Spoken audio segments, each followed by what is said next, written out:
tardes, queridos hermanos, hermanas, amigos y amigas. En este tiempo de cuarentena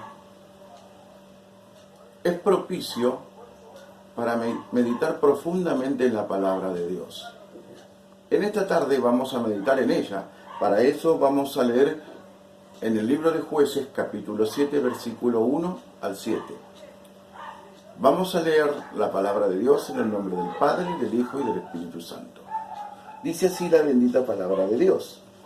Levantándose pues de mañana Jerobbaal, el cual es Gedeón, y todo el pueblo que estaba con él, acamparon junto a la fuente de Jaro, y tenía el campamento de los madianitas al norte, más allá del collado de Moré, en el valle.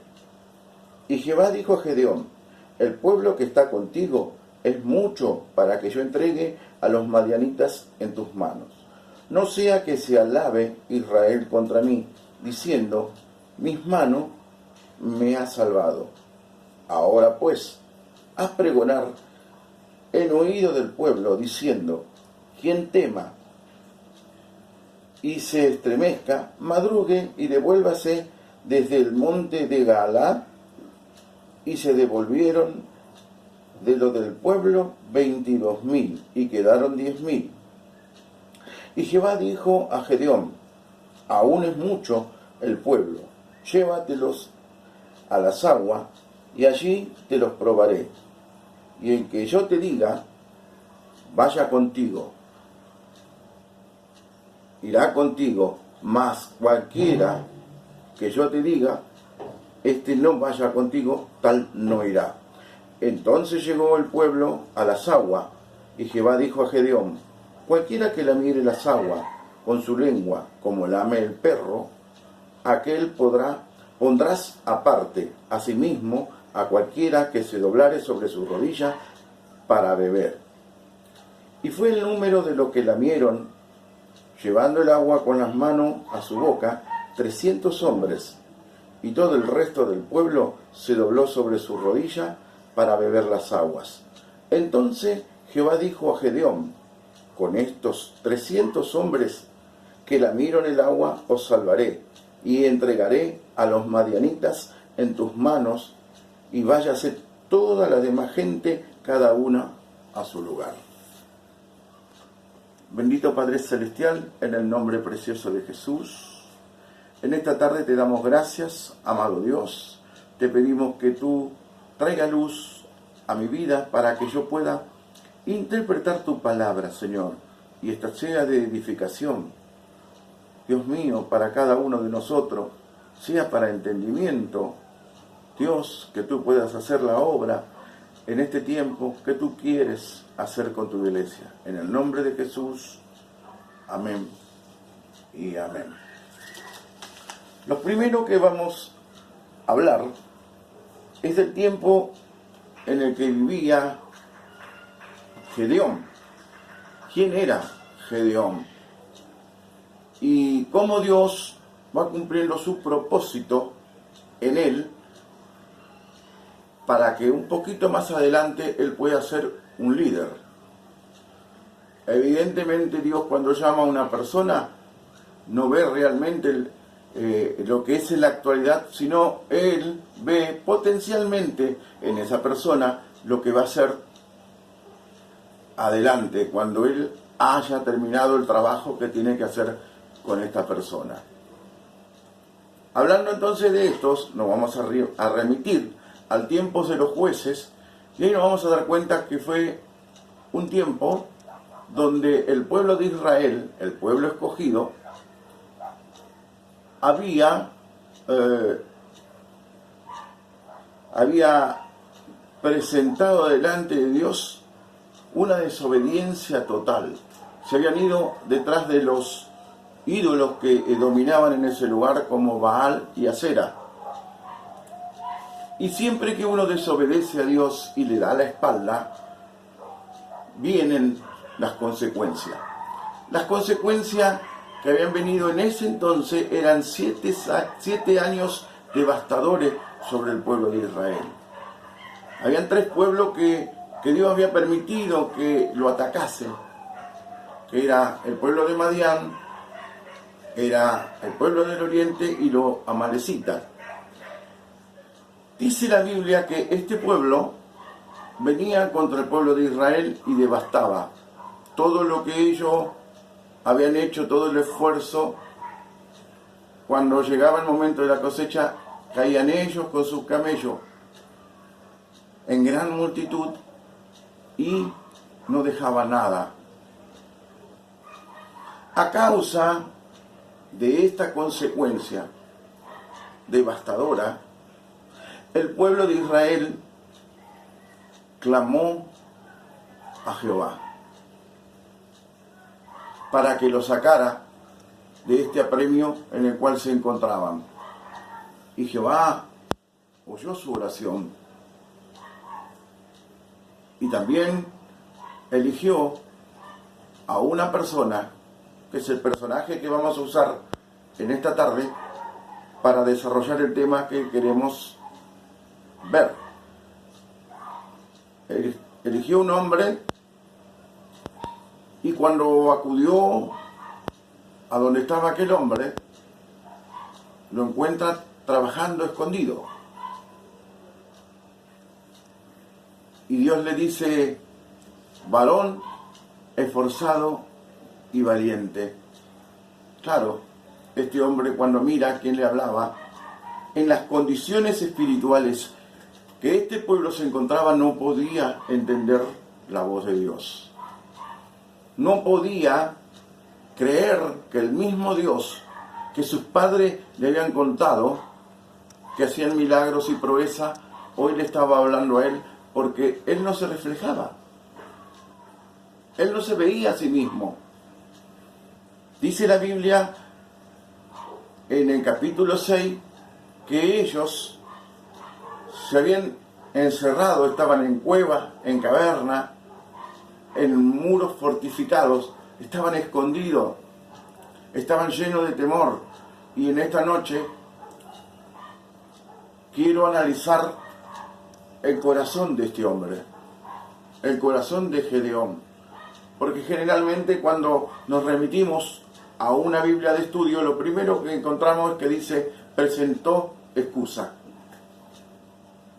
Y nosotros interpretamos como que no quería hacer lo que Dios le encomendaba. Pero quiero que lo veamos de otro ángulo. El lugar donde él vivía estaba sujeto al Dios de este mundo. Por ende, él estaba ciego tocante a las cosas de Dios. Y Dios tenía que hacer un trabajo profundo con él hasta que llegue a ser el líder espiritual que Dios esperaba. Dos aspectos totalmente importantes vamos a ver en esta tarde.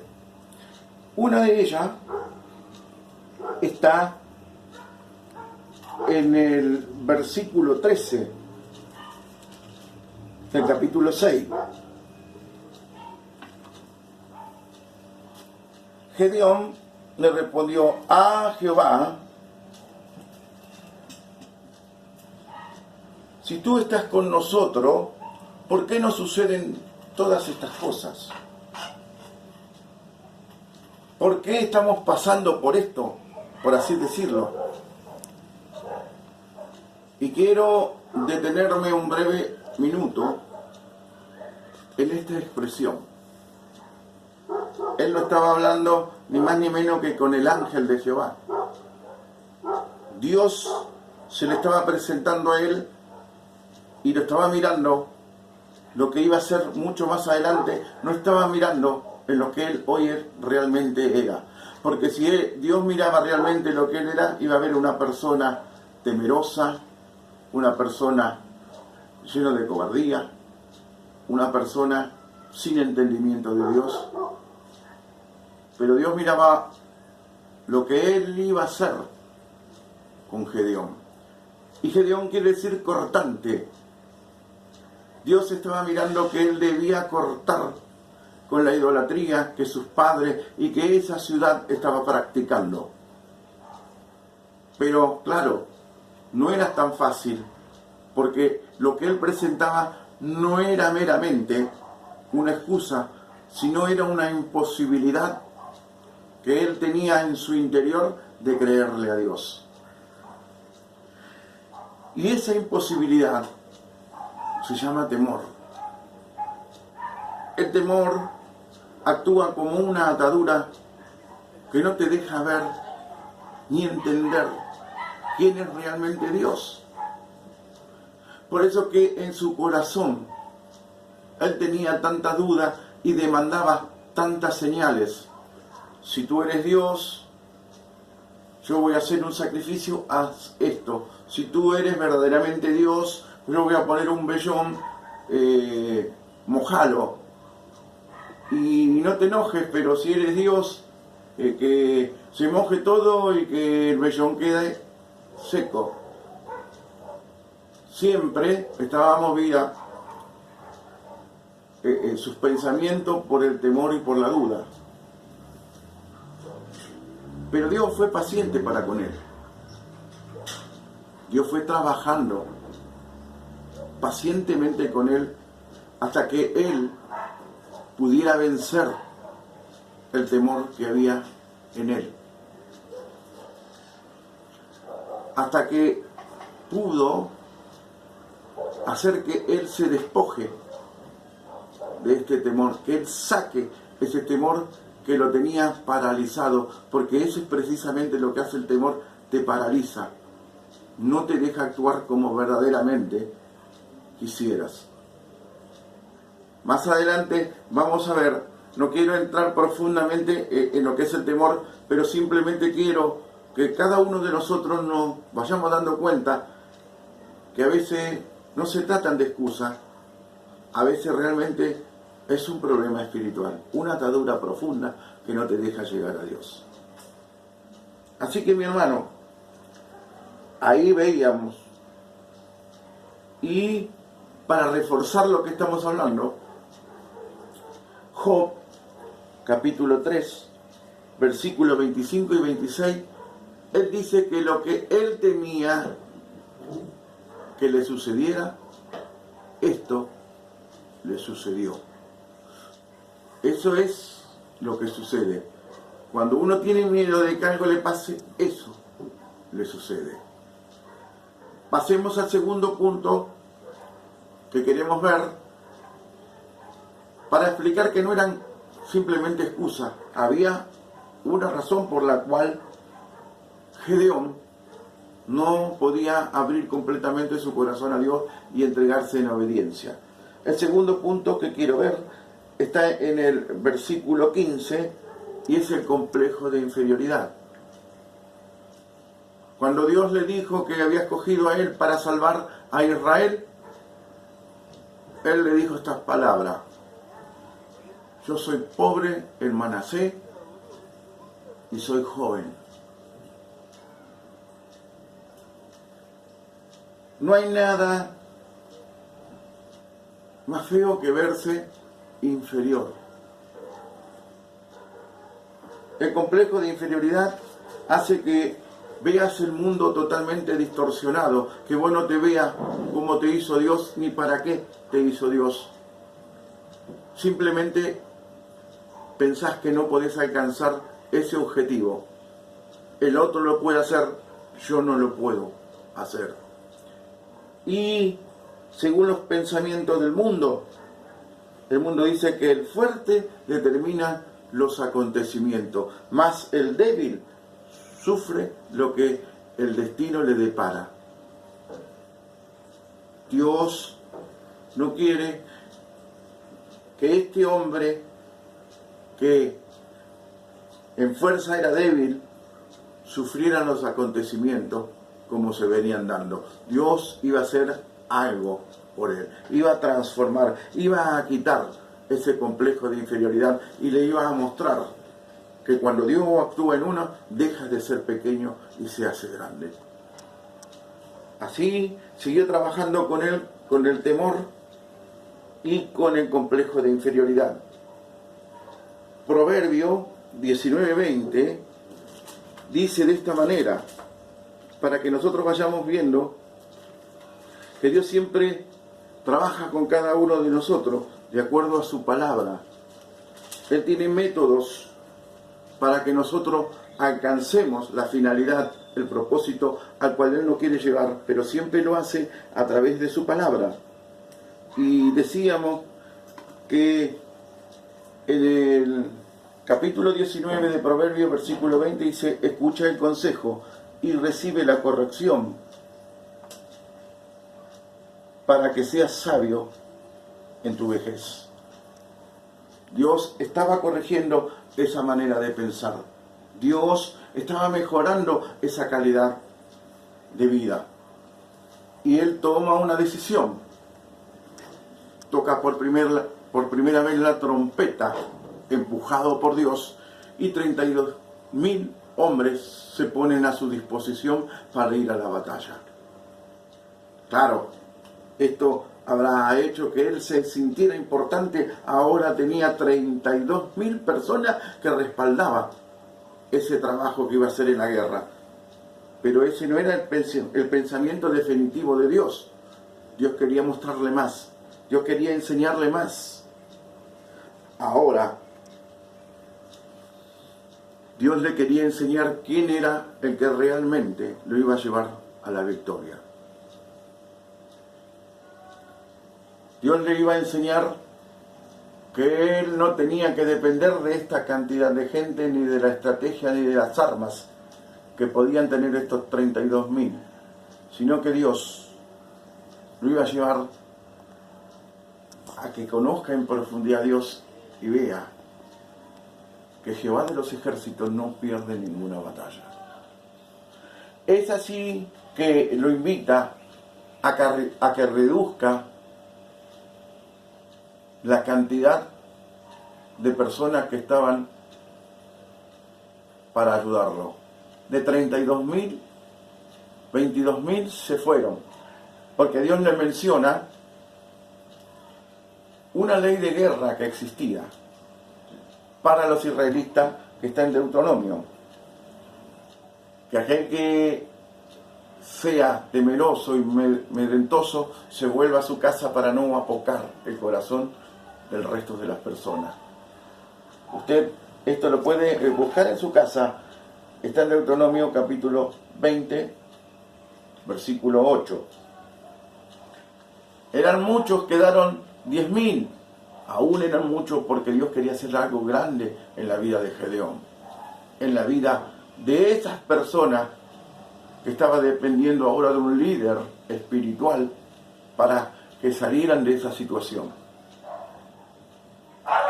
Lo lleva Dios a las aguas y allá prueba, y Él le indica a las personas que iban a estar a su disposición.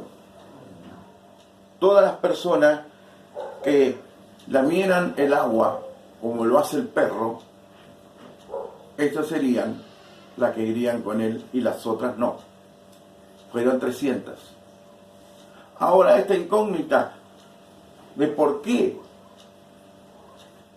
es una figura que durante mucho tiempo muchos dicen una cosa, buscan la posición, buscan de qué forma lo hicieron, pero empleando el simbolismo nos encontramos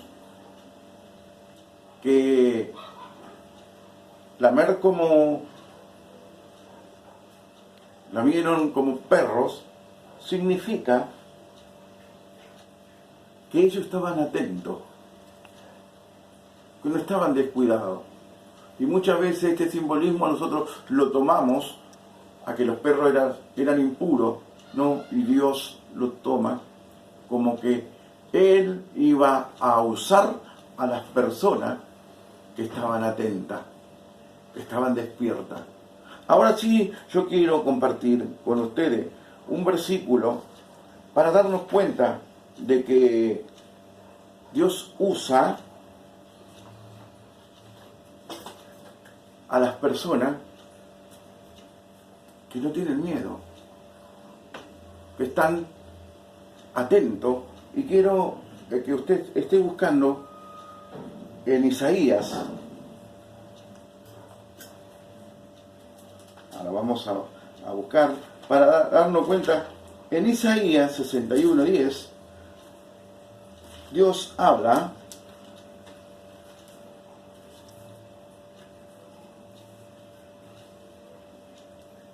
(56:10) para corroborar a qué se refería Dios cuando hablaba de que lo que lamieran como perros iba a ser lo que iban a usar. Entonces Isaías capítulo 56 versículo 10 dice: sus atalayas son ciegos, todos ellos ignorantes, todos ellos perros mudos, no pueden ladrar, soñolientos, echados, aman el dormir. Dios estaba buscando perros que en el momento de la dificultad pudieran ladrar, que estuvieran atentos. Estaba buscando personas que fueran atalaya, que estén continuamente mirando cuando el enemigo se acercaba. Y después le da una estrategia de guerra que para cualquier hombre pareciera ser descabellada. No llevaba espada, no llevaba flecha, llevaba una trompeta, llevaba un cántaro y llevaba teas. Claro, para uno que estaba continuamente peleando sabía que esto era una locura. Pero recuerden que las cosas de Dios para el hombre natural son locuras. Sin embargo, Dios estaba preparando la victoria. Dividió a estos 300 en 3 grupos, de 100 en 100, y al mando de Gedeón salieron al campo de batalla de noche, gritando, tocando sus trompetas, rompiendo los cántaros y teniendo la tea en unas manos y en la otra la trompeta.